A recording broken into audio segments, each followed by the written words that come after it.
Innal hamdalillah nahmaduhu wa nasta'inuhu wa nastaghfiruh wa na'udzu billahi min syururi anfusina wa min sayyiati a'malina may yahdihillahu fala mudhillalah wa may yudlilhu fala hadiyalah.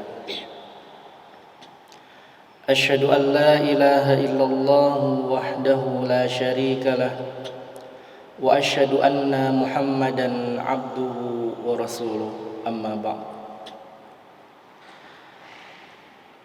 Ibu-ibu, bapak-bapak, hadirin yang dimuliakan Allah Subhanahu wa taala.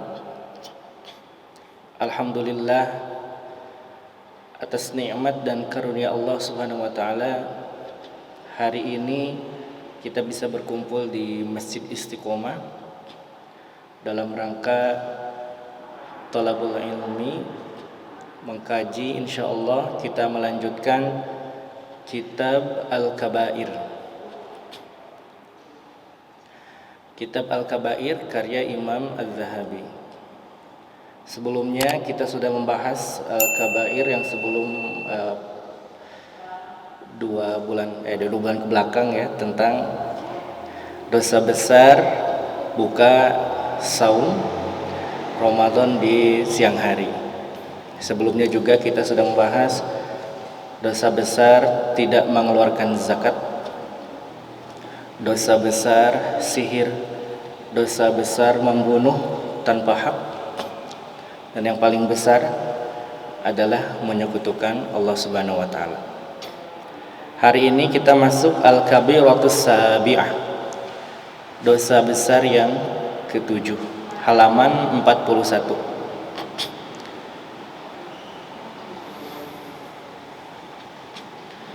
Dosa besar yang ketujuh, fi tarkil haji ma'al qudrati alaih, meninggalkan haji bagi yang mampu. Artinya tidak melaksanakan haji padahal mampu.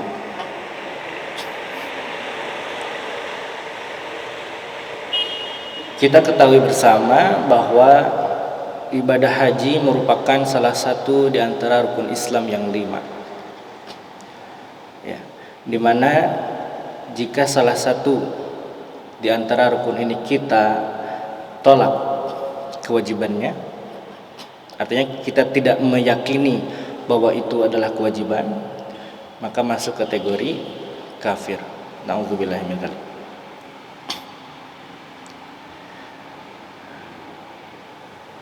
Al-hajju secara bahasa adalah al-qasdu, ya, tujuan. Al-qasdu ila baitil haram, ya, liadai manasikil hajj. Ya, kita bermaksud, haji itu bermaksud menuju Baitul Haram, ya, ada di Mekah, untuk menunaikan manasik haji fi waqtin makhsusin, pada waktu yang khusus, yaitu di bulan-bulan haji, ya. Kemudian dengan bisyaraid makhsusah, dengan syarat-syarat yang khusus juga. Bapak Ibu yang dimuliakan Allah, syariat haji ini sudah dilaksanakan atau pertama kali dilaksanakan sebelum diutus Nabi Muhammad. Jadi pada masa Ibrahim alaihissalam bersama Ismail alaihissalam sudah ada syariat haji, sebagaimana dalam surat Al-Hajj. Jadi ketika Ibrahim dan Ismail selesai meninggikan pondasi Ka'bah, Allah memerintahkan untuk wa'adzin bil hajj, ya, wa'adzin fin nas bil hajj. Jadi maklumkanlah, kabarkanlah kepada orang-orang bahwasanya ada syariat haji. Ya'tuka rijalan, maka niscaya mereka akan mendatangimu. Jadi ibadah haji ini sudah ada semenjak zaman Nabi Ibrahim, dengan Nabi Ismail alaihi wassalam, kemudian sampai diutus Rasulullah SAW. Namun dari jarak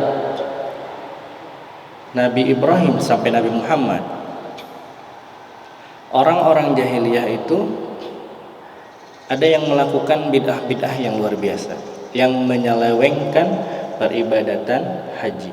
Yang seharusnya haji itu ta'abbudan lillah, menyembah Allah, mereka malah membuat syarikan, membuat sekutu bagi Allah. Bahkan pelaksanaannya pun sudah di luar dari syariat. Mereka, orang-orang jahiliyah ini, melakukan ibadah haji, melaksanakan tawaf di mengelilingi Ka'bah dengan bertelanjang. Artinya mereka tidak mau menggunakan pakaian yang pakaian itu dihasilkan dari harta-harta yang tidak sepatutnya seperti itu. Menurut mereka tidak patut dihasilkan dari pekerjaan-pekerjaan yang sebenarnya tidak layak. Makanya mereka bertelanjang, termasuk juga perempuan. Jadi bukan hanya laki-laki, perempuan juga.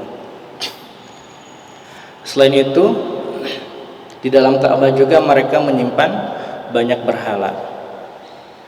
Jadi mereka selain menyembah Allah juga menyembah berhala. Itulah kemusyrikan-kemusyrikan yang dilakukan oleh mereka. Hingga diutus Nabi Muhammad SAW untuk membersihkan kemusyrikan-kemusyrikan ini. Pada Fathu Makkah, pada peristiwa pembebasan Makkah, patung-patung itu semua dihancurkan. Patung-patung itu semua dibinasakan, sehingga tidak ada lagi kemusyrikan, tidak ada lagi berhala di dalam Ka'bah maupun di luar Ka'bah. Sehingga pada saat itu banyak orang-orang yang masuk Islam, kemudian Rasulullah pun bisa melaksanakan sholat tanpa ada berhala di sana, termasuk juga melaksanakan umroh tidak ada berhala di sana. Bapak Ibu yang dimuliakan Allah, perintah haji di dalam Al-Quran tercantum dalam surat Ali Imran ayat 97 ya. Yang pertama, halaman 41. Qala Allah Ta'ala, A'udzu billahi minasyaitonir rajim. Walillahi 'alan nasi hijjul baiti man istata'a ilaihi sabila. Wa man kafara fa innallaha ghaniyyun 'anil 'alamin. Walillahi, dalam ilmu nahwu ya, walillahi ini adalah khobar yang muta'allaq bimahdzuf. Jadi ada keterkaitan dengan kalimat yang dimahdzuf. Kalau lihat di kitab-kitab tafsir, muqaddarnya, takdirnya itu adalah wajibun. Jadi walillahi wajibun 'alan nasi hijjul bait. Ada kewajiban bagi manusia untuk melaksanakan haji lillahi, karena Allah. Ada juga yang mengatakan bahwa huruf lam pada lillah ini lil manfaah, untuk manfaat. Padahal kita tahu bahwa apapun ibadah, apapun syariat yang Allah tetapkan, pada dasarnya itu semua manfaatnya kembali kepada kita yang melaksanakan. Makanya nanti di akhir ayat, fa innallaha ghaniyyun 'anil 'alamin. Haji ini untuk Allah, tapi faidah, manfaatnya bukan untuk Allah, untuk orang yang melaksanakan. Apa faidahnya? Banyak sekali. Manfaatnya sangat banyak sekali. Nah, maka di antara manfaat yang luar biasa dari pelaksanaan ibadah haji, selain itu adalah kewajiban bagi seorang muslim yang man istata'a ilaihi sabila, yang mampu melaksanakan, ada beberapa manfaat atau hikmah yang bisa kita ambil. Pertama, dari ibadah haji ini terdapat tahqiqu tauhidillah, mewujudkan ketauhidan kepada Allah Subhanahu wa taala.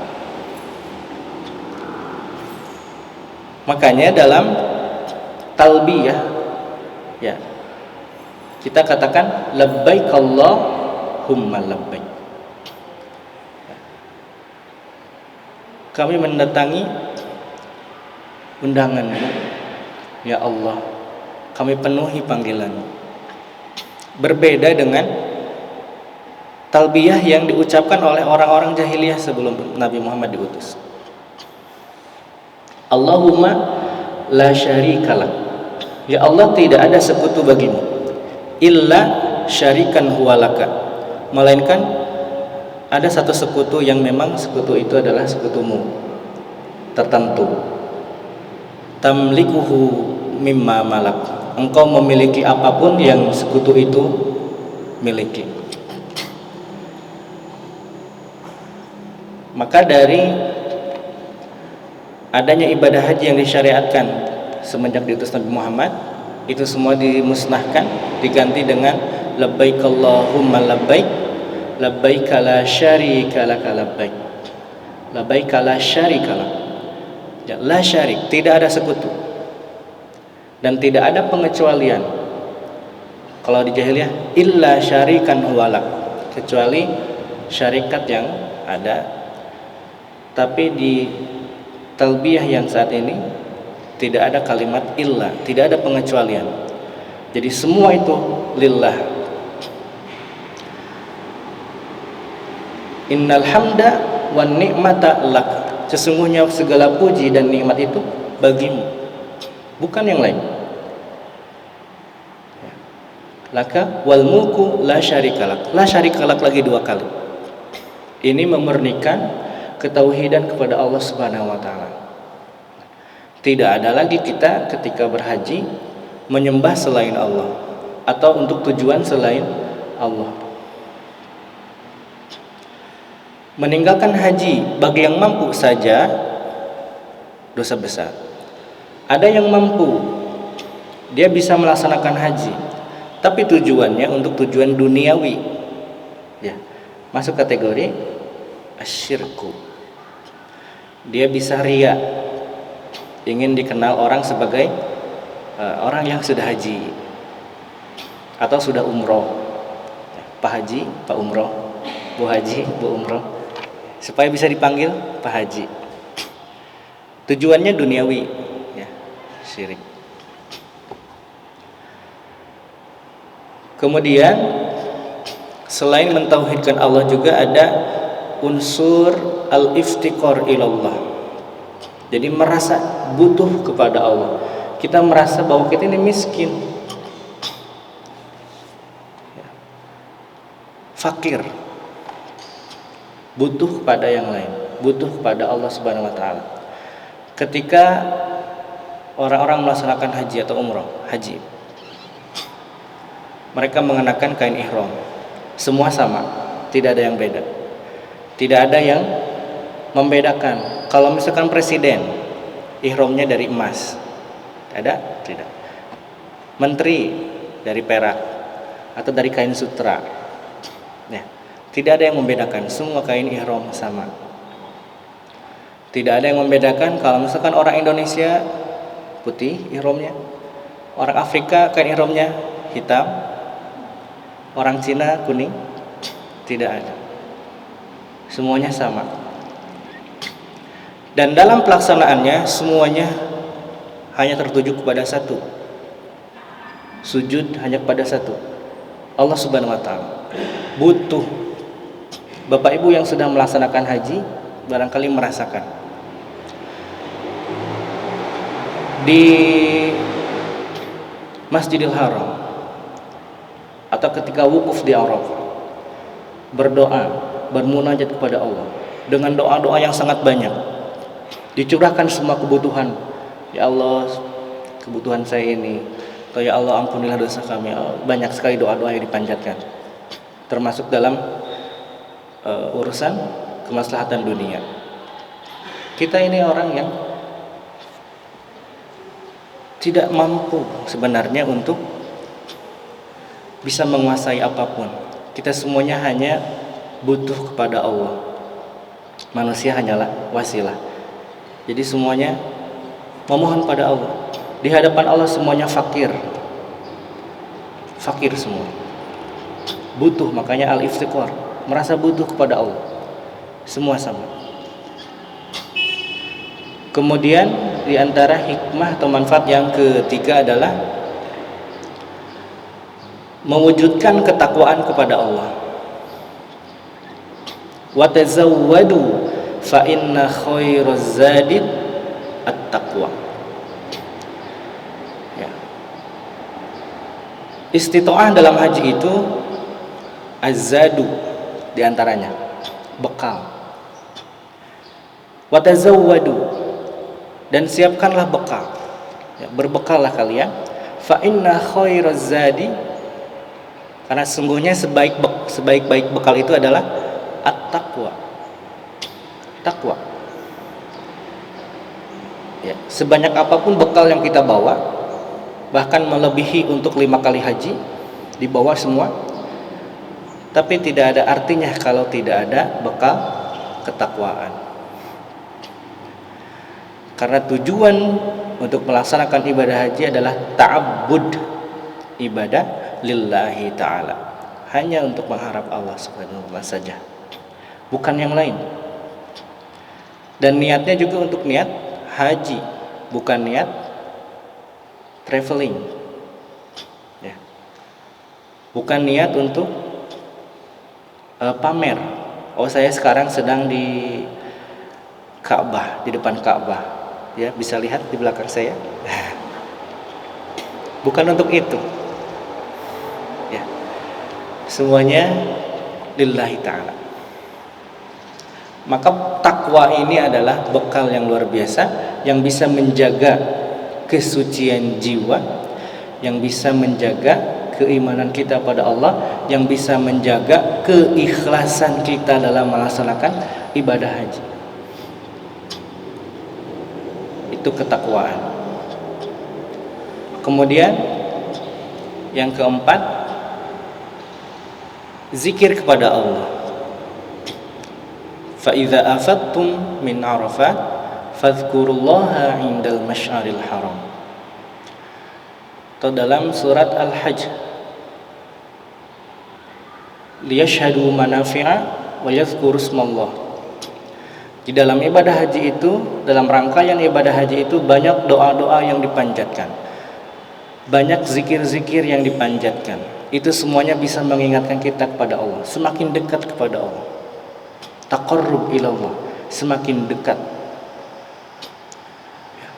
Saking khusyuknya melaksanakan ibadah haji, saking merasa dekat dengan Allah, lupa semua masalah-masalah dunia.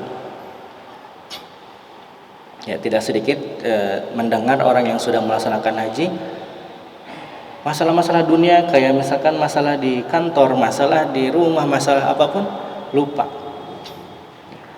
Yang ada hanya merasakan kenikmatan ketika melaksanakan haji. Nikmat melaksanakan sholat di Masjidil Haram, nikmat ketika wukuf di Arafah, nikmat ketika tawaf, nikmat ketika sa'i, dan nikmat-nikmat lain yang dirasakan. Dan ini semua kenikmatan yang luar biasa. Maka saya pernah melihat, menyaksikan video Syekh Sya'rawi almarhum, mengapa orang yang melaksanakan haji diberi gelar haji, ya. Haji fulan, hajah fulana, dan seterusnya. Itu diantaranya adalah tahaddus bin nikmah. Allah sudah memberikan kenikmatan, telah menyempurnakan kenikmatan kepada orang ini untuk melaksanakan semua rangkaian ibadah untuk melaksanakan syariat Islam secara kafah. Di antaranya rukun Islam yang 5. Salatnya dia laksanakan, saumnya laksanakan, zakatnya dilaksanakan, hajinya juga Allah berikan kesempatan, Allah berikan nikmat untuk melaksanakan haji. Ya. Orang yang sholat tidak diberi gelar musolli. Musolli Ikhlas Ahmad tidak. M Ikhlas. Adanya kalau tulisan M berarti artinya Muhammad. Kan? Atau orang yang saum diberi gelar soim, SH di depannya, SH Mahmud, soim Mahmud. Oh, tukang saum. Tidak. Zakat Muzaki, MZ, MZ Ahmad, Muzaki Ahmad. Orang yang sudah zakat. Tidak. Tapi orang yang sudah melaksanakan haji, biasa orang-orang kita memanggil dengan haji. Artinya dia sudah disempurnakan kenikmatan untuk melaksanakan ibadah selain ibadah sholat yang semua manusia juga melaksanakan, maksudnya semua kaum muslim melaksanakan, tidak yang berbeda. Saum semua muslim juga melaksanakan, zakat semua juga melaksanakan. Tapi haji tidak semua bisa melaksanakan, khusus bagi yang mampu. Maka Allah berikan kemampuan untuk bisa melaksanakan haji. Nikmat yang luar biasa. Makanya ada gelar haji. Itu izhar, menampakkan tahaddus bin nikmah. Mudah-mudahan orang yang sudah melaksanakan haji, ibadah-ibadah yang biasa dilakukan, salatnya, saumnya, zakatnya, bisa lebih istiqomah lagi dan lebih konsisten. Atau orang yang belum melaksanakan haji ketika melihat, oh bapak ini sudah haji, semakin bertambah keimanannya, semakin bertambah ketakwaannya kepada Allah, semakin bersungguh-sungguh dalam melaksanakan ibadah yang lain. Bapak itu mah sudah haji, atau saya mah belum mampu, ya sholatnya ada yang kurang diperbaiki, semakin baik. Saumnya diperbaiki, zakatnya diperbaiki jadi lebih baik. Gitu. Ya. Itu diantara hikmah ya, manfaat haji. Kemudian selain itu juga tazkirun bil akhirah, mengingat adanya hari akhir. Pada hari akhir itu manusia semua dikumpulkan di padang mahsyar, semua berkumpul bersama, dan perkumpulan ini juga sama dengan perkumpulan orang-orang yang melaksanakan haji. Semua berkumpul di satu tempat, berkumpul di Masjidil Haram, berkumpul di Arafah, semua berkumpul ya, dengan pakaian yang sama, mengingatkan bahwa nanti juga di akhirat akan sama-sama berkumpul, akan saling menghisab diri sendiri. Perbuatan apa yang sudah dilakukan, perbuatan apa yang seharusnya dilakukan dia tidak lakukan, ada yang menyesali perbuatannya dan sebagainya. Sebagaimana orang yang melaksanakan haji pun banyak yang bertaubat, ya Allah, ini adalah nikmat yang luar biasa. Bahkan kenikmatan itu sudah mulai nampak ketika dirinya sudah terdaftar masuk kuota haji tahun ini. Nih luar biasa. Kenikmatan ketika pertama kali melihat Ka'bah, banyak yang menangis, luar biasa. Dari situ muncul, aduh saya banyak dosa, saya banyak kemaksiatan, menyesali semua perbuatan. Akhirnya introspeksi diri, muhasabah diri. Menyesali pada saat itu atau pada saat ini bisa diperbaiki, tapi menyesali pada saat nanti di akhirat tidak bisa apa-ngapain. La ta'tadzirul yaum innama tujzauna ma kuntum ta'malun. Pada hari ini ya, tidak bisa kalian menyesali diri. Tidak bisa menyesal. Menyesal ya menyesal, tapi tidak bisa kembali ke dunia, tidak bisa memperbaiki kekurangan, tidak bisa melaksanakan sedekah, tidak bisa melaksanakan zakat, tidak bisa menjadi orang yang soleh lagi karena sudah masuk negeri akhirat. Semua perbuatan akan dimintai pertanggungjawaban. Nah, itu diantara nikmat. Kemudian juga ada syukur ya, adanya rasa syukur atas nikmat harta dan nikmat fisik. Karena diantara istita'ah dalam melaksanakan ibadah haji itu az-zadu war-rahilah, perbekalan dan transportasi. Itu adalah diantaranya punya harta, bayar paket haji. Kemudian fisik, bisa pergi ke sana, fisiknya kuat, bisa melaksanakan ibadah. Jadi secara pesaknya bisa, fisiknya juga kuat. Maka ada rasa syukur kepada Allah yang telah memberikan harta untuk bisa membayar paket haji. Syukur karena Allah memberikan kesehatan, kekuatan, sehingga fisik ini bisa melaksanakan ibadah haji, rangkaian ibadah haji yang melelahkan, perjalanan puluhan kilo, tapi bisa kuat. Ya. Kalau di sini jalan-jalan paling berapa kilo, tapi di sana melaksanakan perjalanan perpindahan dari satu tempat ke tempat yang lain dengan berjalan kaki tidak terasa. Karena beban-beban dunianya sudah tidak ada di pikiran. Yang ada hanya Allah, Allah, Allah. Jadi semakin mudah dalam melaksanakan ibadah haji. Fisik yang tadinya tidak kuat menjadi kuat. Ya, ada yang mengatakan demikian. Bapak Ibu yang dimuliakan Allah,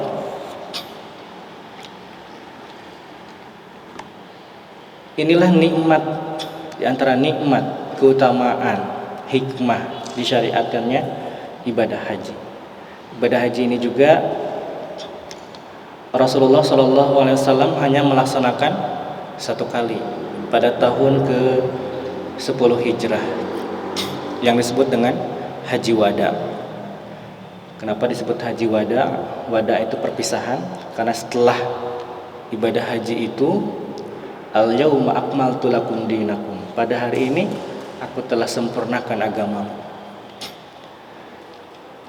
Jadi ketika mendengar khutbah Rasulullah, mendengar ayat itu, ada sahabat yang mengerti bahwa ini adalah perpisahan. Jadi ada sahabat yang tahu bahwa ini adalah tanda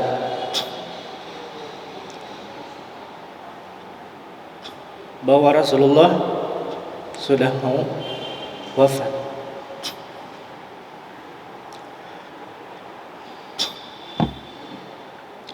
Padahal sahabat sangat ingin dekat dengan Rasulullah, merasakan kenikmatan dalam melaksanakan syariat Allah, mendapatkan ilmu. Saking semangatnya menanyakan amalan apa yang paling utama,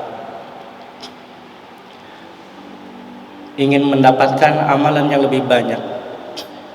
Tapi ketika tahu bahwa ini adalah tanda bahwa Rasulullah akan wafat, akhirnya akan meninggalkan dunia, meninggalkan para sahabat ya, menangis, kehilangan sosok yang luar biasa. Maka ada para sahabat mengatakan, ya Rasulullah, ayyul a'mali afdal. Wahai Rasulullah, amal apa yang paling utama? Rasulullah menjawab, al-imanu billah, beriman kepada Allah. Bahwa keimanan kepada Allah adalah satu-satunya pondasi yang luar biasa. Keimanannya kuat, ibadahnya lancar. Keimanannya lemah, ibadahnya juga lemah. Futur, tidak semangat dalam melaksanakan ibadah. Keimanannya kuat, para sahabat keimanannya luar biasa kuat. Bukan hanya yang wajib, yang sunnah pun dilaksanakan. Keimanan.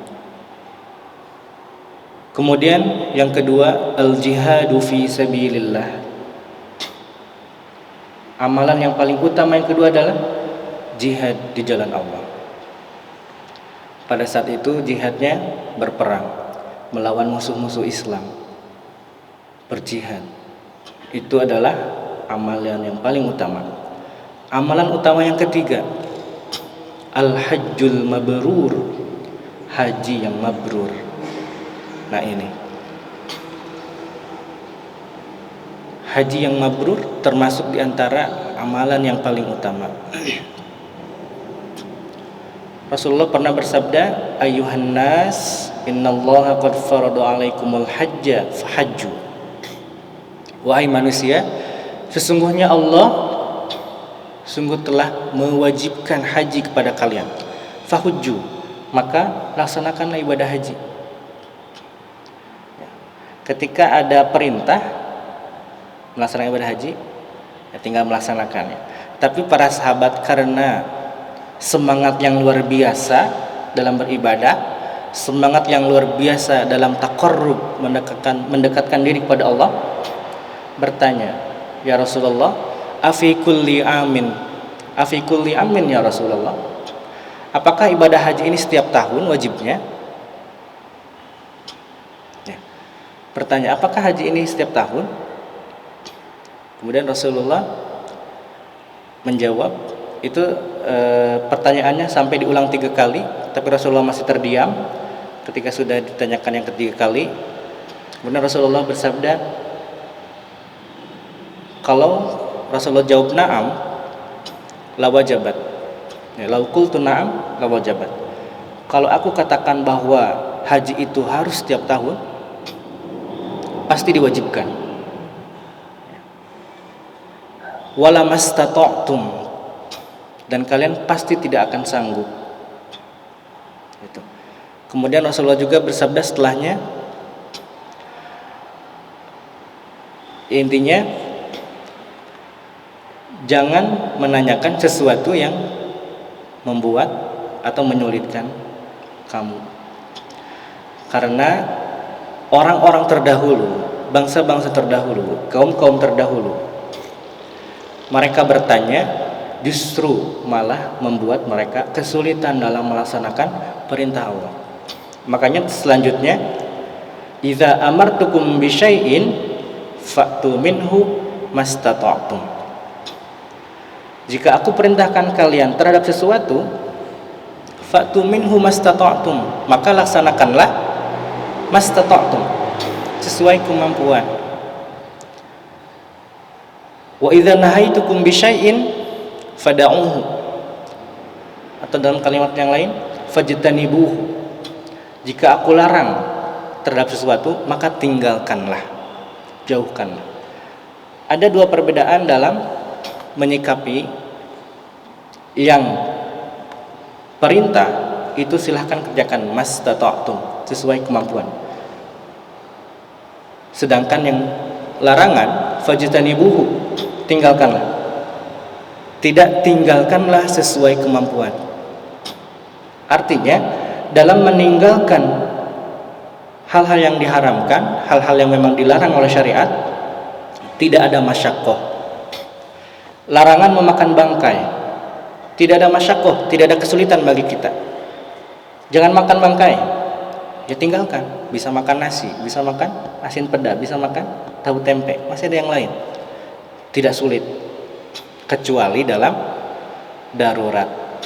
Illa matturirtum tafamanitturra fi makhmasatin ghairu mutanjadifil lil its, dan seterusnya. Dalam larangan, misalkan larangan berzina, tidak ada masyaqqah, tinggalkan. Ambil yang halal, menikah. Dan larangan-larangan yang lain, fajtanibuh, tinggalkanlah, tinggalkan. Hanya nanti yang bermasalah adalah syahwat. Kuat tidak menahan syahwat. Kemudian jika perintah untuk melaksanakan sesuatu, fa'tu minhu mastata'tum, maka laksanakanlah sesuai dengan kemampuan. Dalam hal melaksanakan ibadah salat, misalkan sholli qa'iman, salatlah kamu sambil atau dalam keadaan berdiri. Fa in lam tastati faqa'idan, jika tidak sanggup berdiri karena sakit, kakinya sakit atau sudah tua tidak kuat, faqa'idan, maka duduklah. Fa in lam tastati, sakitnya luar biasa, duduk pun tidak bisa, fa'ala janbi, berbaring. Melaksanakan salat, kalau diperintahkan langsung laksanakan, tidak menggunakan mastata'tum, maka salat harus dilaksanakan secara berdiri, dan itu akan membuat kesulitan, masyaqqah. Ya, kan dalam kaidah fikih ada al-masyaqqatu tajlibut taisir. Adanya masyaqqah, adanya kesulitan, itu mendatangkan kemudahan. Tidak bisa sholat berdiri, bisa duduk. Tidak bisa duduk, bisa sambil berbaring. Orang yang dalam safar bisa mengqashar sholat, atau dalam hal saum dia boleh berbuka. Itu kemudahan-kemudahan ketika ia mendapatkan masyaqqah, kesulitan dalam melaksanakan perintah, dalam melaksanakan syariat. Makanya mastata'tum. Sebagaimana juga perintah takwa, fattaqullaha mastata'tum, dalam surat At-Taghabun. Kalau dalam surat Al-Imran, ittaqullaha haqqa tuqatih, ya. Bertakwalah kalian kepada Allah dengan sebaik-baik atau sebenar-benarnya takwa, harus dengan benar. Tapi dalam At-Taghabun, mastata'tum, sesuai kemampuan. Jadi dalam hal akidah, keimanan, ketakwaan, mastata'tum. Dalam hal melaksanakan, mastata'tum. Tapi dalam hal meninggalkan, tinggalkan semua. Tidak ada mastata'tum, tidak ada sesuai kemampuan. Tinggalkan kemusyrikan, mastata'tum. Tinggalkan perdukunan, mastata'tum. Tidak. Tinggalkan semua langsung. Tinggalkan jimat-jimat, tinggalkan. Tapi saya sudah hidup selama puluhan tahun menggunakan jimat. Kalau tidak ada jimat ini, saya bisa sengsara hidup. Sebelum pakai jimat, saya hidup melarat, makan pun 3 hari sekali. Tapi setelah ini, saya bisa beli apapun, saya bisa makan apapun. Tinggalkan. Itu musyrik. Tidak mastata'tum. Buang setengahnya, simpan setengahnya supaya bisa hidup. Tidak bisa. Tinggalkan semua. Artinya hilangkan semua kemusyrikannya. Itu untuk larangan. Idza nahaitukum bisyai'in fajtanibuhu, maka tinggalkanlah. Bapak Ibu yang dimuliakan Allah, begitupun dalam melaksanakan ibadah haji. Man istata'a ilaihi sabila. Kewajiban itu diberlakukan bagi orang yang memiliki istita'ah, az-zadu war-rahilah, punya bekal, punya jalan atau punya untuk transportasinya. Bekalnya ada, transportasinya juga sudah siap, tapi jalannya tidak aman. Kalau sekarang musim virus corona, maka semua sudah tidak istitoah, kecuali bisa dihindari. Jadi bekalnya ada, untuk transportasinya ada, untuk virus corona bisa dihindari, berarti bisa istitoah. Tapi kalau tidak bisa, tidak istitoah. Dan istitoah ini ada yang mengatakan kembali kepada al-adah, al-urf, kembali kepada kebiasaan. Istitoah ini kemana arahnya? Tapi yang paling utama bisa punya bekal, juga bisa untuk transportasi ke sana. Dan ketika ada keluarga yang ditinggalkan, dia bisa haji. Tapi kalau haji yang ditinggalkan selama 1 bulan itu, dia tidak bisa makan. Nah, harus diberi bekal dulu. Bekal untuk 1 bulan. Anak istri yang ditinggalkan bisa hidup selama 1 bulan. Istitoah.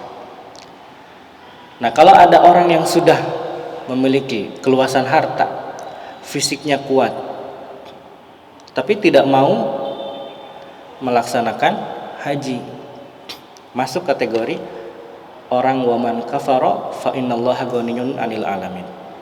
Maka makna kufur, kafir yang ada dalam ayat 97 Al-Imran ini bisa masuk 2 kategori.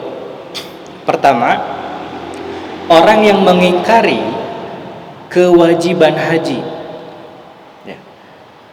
Katanya haji itu tidak wajib. Maka ini sudah jelas kafir, keluar dari Islam.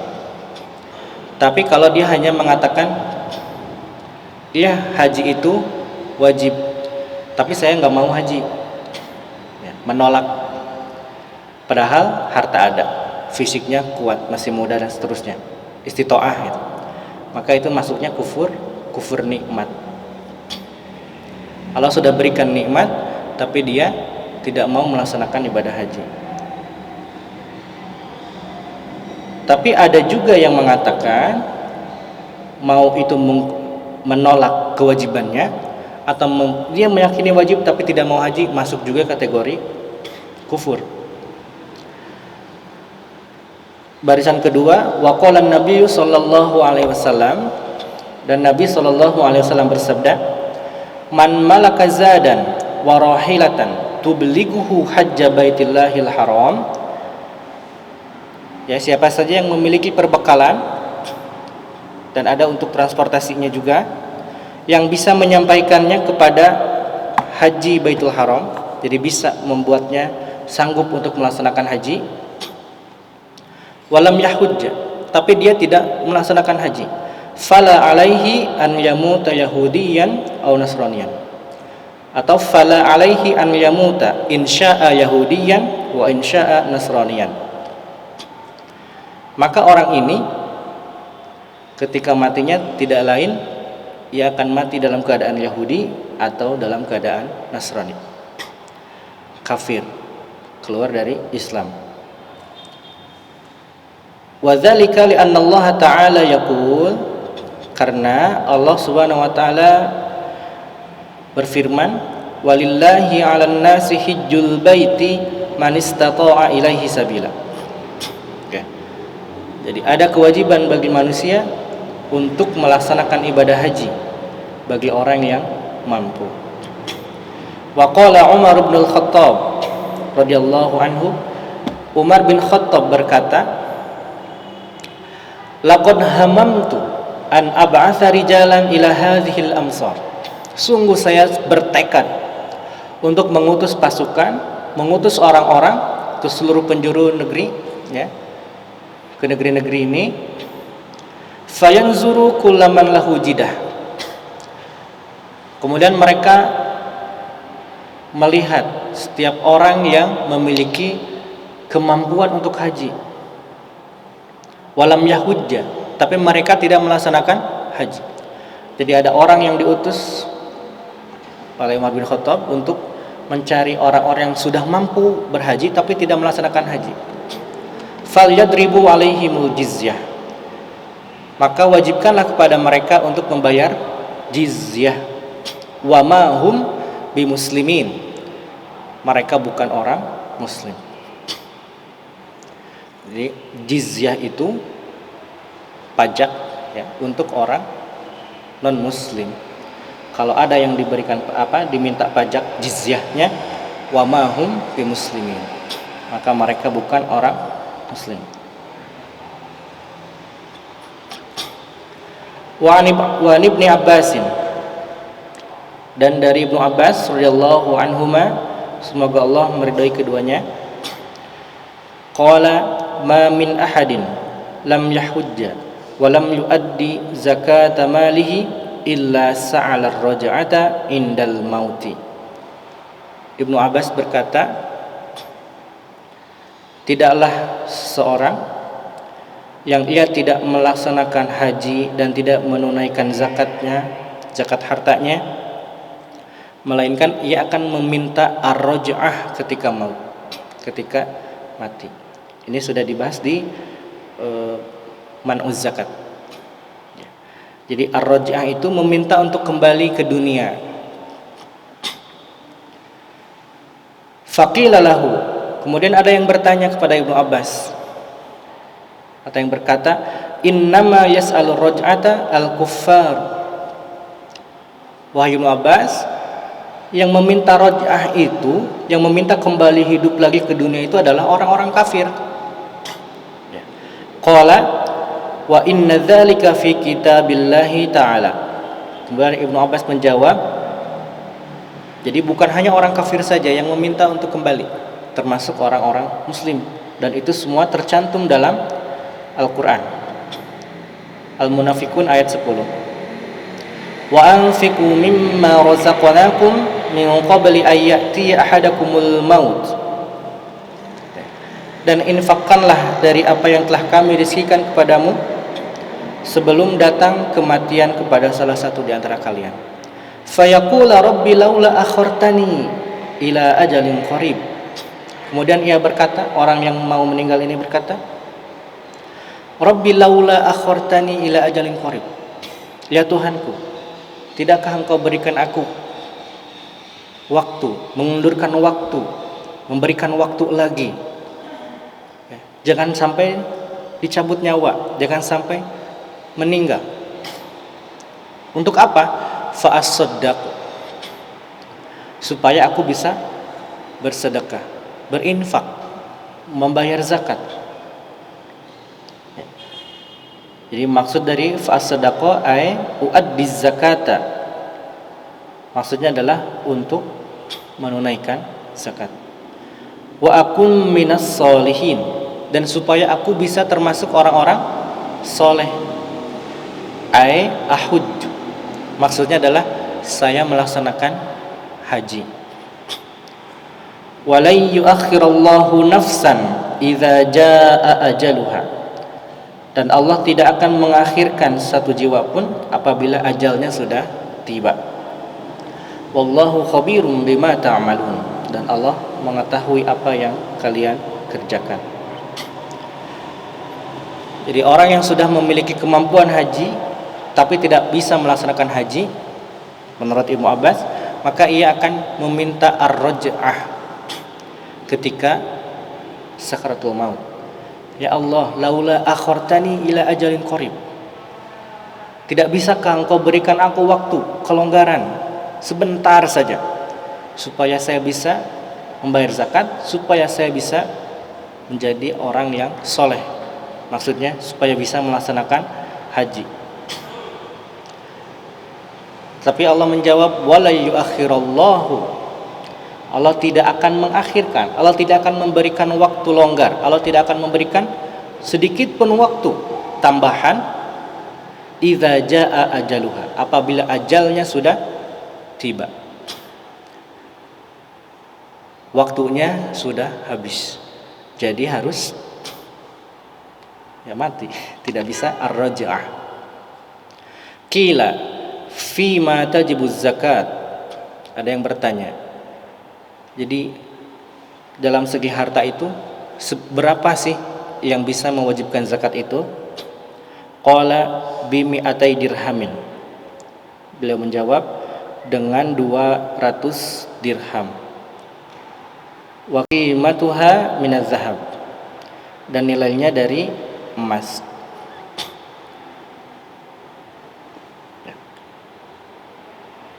Ini zakat. Qila fama yujibul hajj, apa yang mewajibkan haji? Qala az-zadu war-rahilatu, yang mewajibkan haji itu adalah istita'ah. Istita'ahnya adalah bekalnya ada, untuk transportasinya juga ada. Kalau kita saat ini berarti sudah bisa membayar paket haji, istita'ah. Tapi jangan lupakan orang yang ditinggalkan. Kemudian jalan yang untuk kesananya, pergi ke sananya harus aman.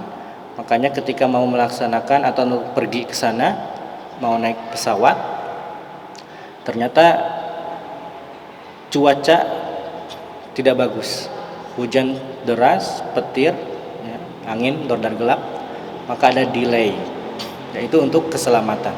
Termasuk juga jalan yang aman itu, perjalanan yang aman juga termasuk istita'ah. Wa an Sa'id bin Jubair, dari Sa'id bin Jubair radhiyallahu anhu, ia berkata, mata li jarun musirun, saya punya seorang tetangga, atau saya punya tetangga, ia orang yang musir, jadi punya keluasan, mudah untuk melaksanakan ibadah haji, sebenarnya mampu untuk melaksanakan haji. Ia wafat, lam yahujja, tapi tidak melaksanakan haji. Falam usalli alaihi, maka aku tidak menyolati jenazahnya. Ini dalil yang dijadikan untuk pendapat yang mengatakan bahwa orang yang mampu tidak melaksanakan haji masuk kategori kafir. Ini musirun, ada mu'sirun. Jadi musir dari kata yusrun, mudah, mu'sirun dari kata usrun, sulit. Dari dalam hal harta dia musir, ada kelebihan harta, artinya dia mudah untuk bisa membayar paket haji. Kalau mu'sir sulit, jangankan untuk haji, untuk makan pun masih susah mencari, berarti belum wajib haji. Tapi kalau musir, dia punya harta, untuk kebutuhan bisa terpenuhi, untuk melaksanakan ibadah haji kebutuhan yang lain tidak terganggu. Kemudian fisik, bisa melaksanakan, bisa berangkat, ya, sehat, kuat, juga bisa melaksanakan. Kalau misalkan tidak kuat, misalkan ada yang membantu, dan ketika bertanya kepada dokter yang ahli sanggup, bisa melaksanakan. Wallahu a'lam bishawab. Hadirin yang dimuliakan Allah Subhanahu wa taala, dosa besar yang ketujuh, meninggalkan haji bagi yang mampu. Jadi meninggalkan haji bagi yang mampu termasuk diantara dosa-dosa besar. Orang yang mengingkari kewajiban haji masuk kategori kafir. Orang yang meyakini bahwa haji itu wajib tapi tidak mau melaksanakan haji masuk kategori orang yang melakukan dosa besar, murtakib al-kabirah, orang yang melakukan dosa besar. Orang mukmin, dia mengaku mukmin tapi melakukan dosa besar, masuk kategori orang yang asi, orang yang bermaksiat, fasik. Tapi orang yang mampu kemudian dia melaksanakan haji, maka ia masuk kategori orang yang taat kepada Allah Subhanahu wa taala. Bapak Ibu yang dimuliakan Allah, semoga Allah Subhanahu wa taala memberikan keluasan, kelapangan rezeki kepada kita semua, memberikan kesehatan, memberikan kenikmatan yang luar biasa, memberikan kesempatan bagi kita untuk melaksanakan ibadah haji meskipun hanya satu kali seumur hidup, ya. Mudah-mudahan kita semua atau yang belum pernah melaksanakan ibadah haji bisa untuk melaksanakan ibadah haji. Semoga Allah mudahkan, Allah luaskan rezekinya, dan bisa melaksanakan ibadah-ibadah yang lain dengan tumaninah. Inilah yang bisa saya sampaikan. Atas segala kekurangan mohon maaf.